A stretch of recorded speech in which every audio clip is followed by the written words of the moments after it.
Hare Krishna Hari ball, Radhe Radhe. Welcome to religion of সনাতন channel.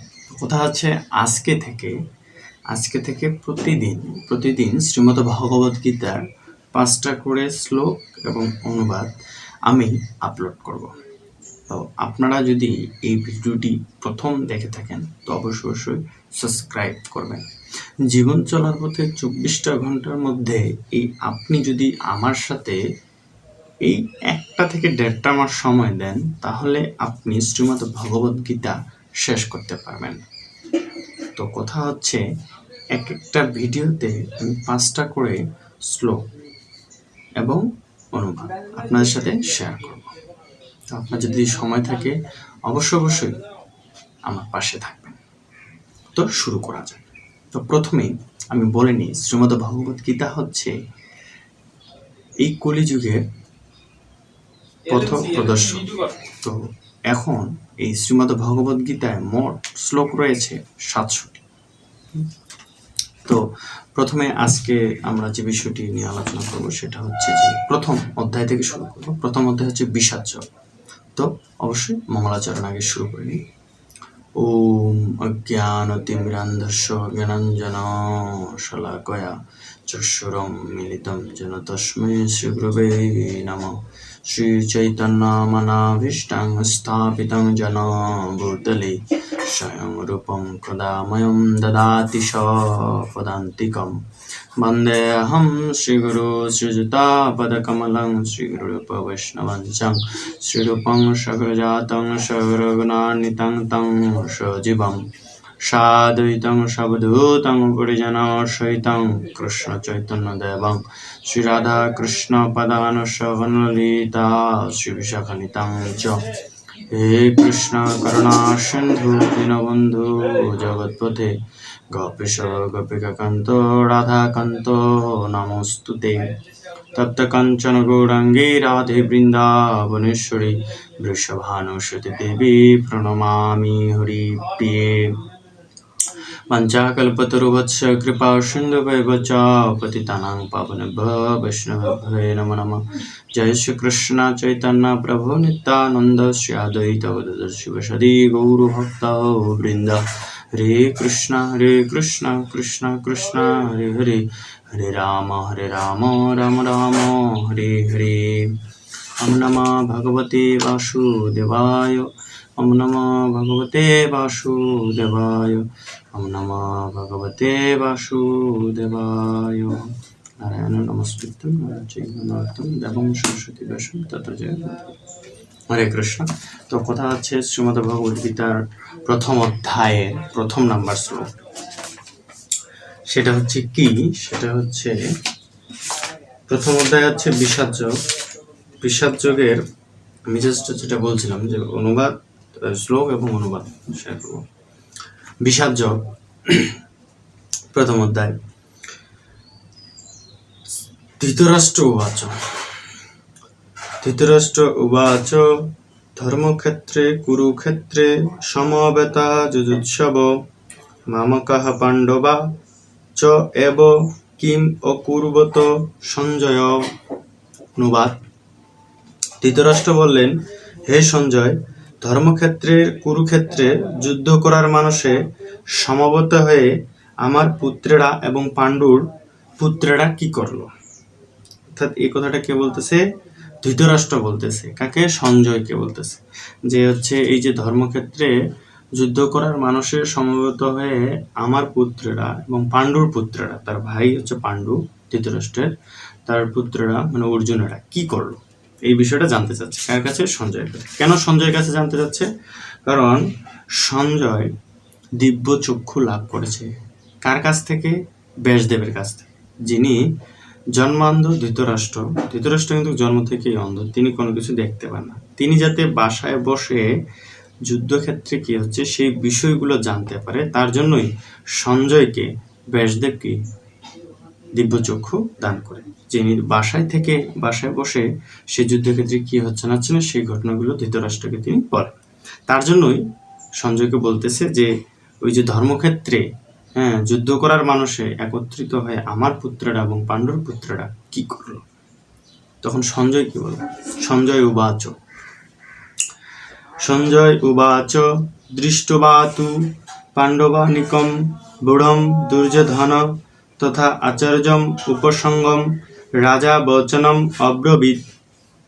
অনুবাদ: সঞ্জয় বললেন, হে রাজন, পাণ্ডবদের সৈন্যসজ্জা দর্শন করে রাজা দুর্যোধন দ্রোণাচার্যের কাছে গিয়ে বলল।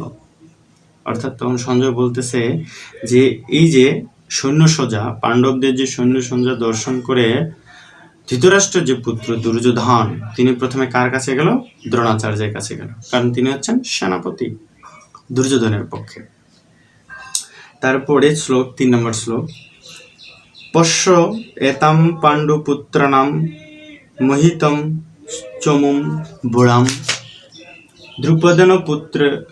দ্রুপদপুত্রেণ তব শিষ্যন ধীমতা। অনুবাদ: হে আচার্য, পাণ্ডবদের মহান সৈন্যবল দর্শন করুন, যা আপনার অত্যন্ত বুদ্ধিমান শিষ্য দ্রুপদের পুত্র অত্যন্ত দক্ষতার সঙ্গে ব্যূহের আকারে রচনা করেছেন। অর্থাৎ এই কথাটা কে বলতেছে? দুর্যোধন তার গুরুদেব দ্রোণাচার্যকে বলতেছেন যে পাণ্ডবদের সৈন্যগুলো দর্শন করুন এবং সেখানে আপনার দ্রুপদের পুত্র, আপনার শিষ্য দ্রুপদের পুত্র কত দক্ষতার সাথে ব্যূহ রচনা করেছেন। এখন কথা হচ্ছে, এই যে দ্রুপদ এবং দ্রোণাচার্যের মধ্যে একটা মনোমালিন্য হয়েছে রাজনৈতিক বিষয় নিয়ে। তো এই যে দ্রুপদের কোনো পুত্র ছিল না, তাই তিনি যজ্ঞ করেন এবং যজ্ঞের মাধ্যমে সেখান থেকে দুষ্টদুম্ন নামে তার একটি পুত্র লাভ হয় এবং এই পুত্র লাভের একটাই ইচ্ছা ছিল তার, সেটা হচ্ছে যে তাকে যেন দ্রোণাচার্যকে যে হত্যা করে।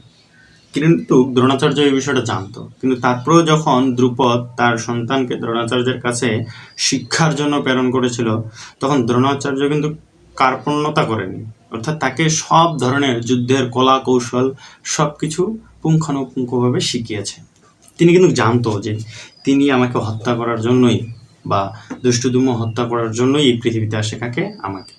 তারপর তিনি তাকে সুন্দরভাবে শিক্ষাগুলো দিয়েছে, সব শিক্ষায় দিয়েছে। এই কথাটাই মনে করিয়ে দিচ্ছে দুর্যোধন তার গুরুদেবকে। তারপরের শ্লোকে কি বলতেছে? অত্র সুরা মহেশবাসা ধনুর্ধরগণ ভীমার্জুন সমা যুজাধান বিরাট চ দ্রুপদ চ মহারথ।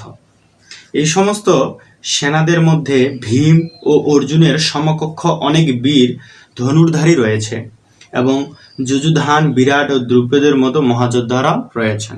অর্থাৎ দুর্যোধন দ্রোণাচার্যকে বলতেছে যে পাণ্ডবদের পক্ষে কি ভীম এবং অর্জুনের মতো যোদ্ধারাও রয়েছে, অনেক শক্তিশালী পরাক্রমশালী, যারা যুদ্ধে সবসময় বিজয় লাভ করে, এরকম রয়েছে। এবং সম্পূর্ণ ডিটেলসে বলে 5ম থেকে 7ম এই দুটো শ্লোক মিলিয়ে যে দেখেন, ধৃষ্টকেতু চেকিতানো কাশীরাজ চ বীর্যবান পুরঞ্জিত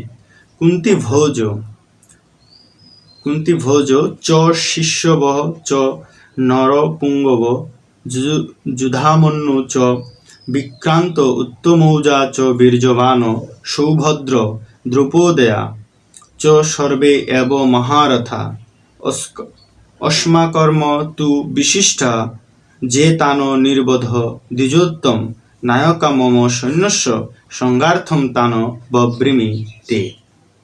সেখানে ধৃষ্টকেতু, চেকিতান, কাশীরাজ, পুরঞ্জিত, কুন্তিভোজ ও শৈশব্যর মতো অত্যন্ত বীর বলবান যোদ্ধারাও রয়েছেন।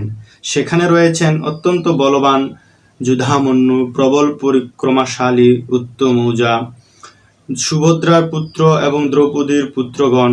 এই সব যোদ্ধারা সকলেই মহারথী। হে দ্বিজোত্তম, আমাদের পক্ষে যে সমস্ত বিশিষ্ট সেনাপতিগণ সামরিক শক্তি পরিচালনার জন্য রয়েছেন, আপনার অবগতির জন্য আমি তাদের সম্বন্ধে বলছি।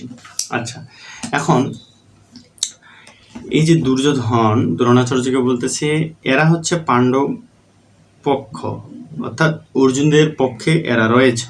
কারা কারা রয়েছে সেই ডিটেলস বলার পর দ্রোণাচার্যকে বলতেছে, এখন আপনি আমার কাছে শুনুন আমাদের পক্ষে কারা কারা রয়েছে। অর্থাৎ কালকের ভিডিওতে অবশ্যই এই বিষয়গুলো থাকবে যে আসলে দুর্যোধনের পক্ষে কারা কারা ছিল। কথা আছে এই যে শ্রীমদ্ ভগবত গীতার শ্লোক উচ্চারণের হয়তো বা একটু মাধুর্য রয়েছে, আলাদা একটা সুর বা টান রয়েছে, সেই বিষয়টা আমি পারি না। আমি জাস্ট যেখানে যে ওয়ার্ডগুলো রয়েছে ওয়ার্ডগুলো বলতেছি এবং তারপরে অনুবাদটা করতেছি। আমার মনে হয় আপনারা যদি কন্টিনিউ করেন তাহলে বিষয়গুলো বুঝতে হবে। মেন বিষয় হচ্ছে আমাদেরকে বিষয়গুলো বুঝতে হবে যে আসলে ভগবান শ্রীমদ্ ভগবত গীতায় আমাদেরকে কি শিক্ষা দিচ্ছেন। অর্থাৎ এই জীবন যুদ্ধে, এই জীবনটা চলার পথে আমরা এই জীবন থেকে কিভাবে মুক্তি লাভ করতে পারি, সেই বিষয়টা আমরা এই ভগবত গীতার মাধ্যমে পেয়ে যাব বা পাবো আমরা যদি কন্টিনিউ অধ্যয়ন করি পুরোটা। অবশ্যই আপনারা আমার সাথে থাকবেন এবং নতুন হলে অবশ্যই সাবস্ক্রাইব করবেন। হরে কৃষ্ণ।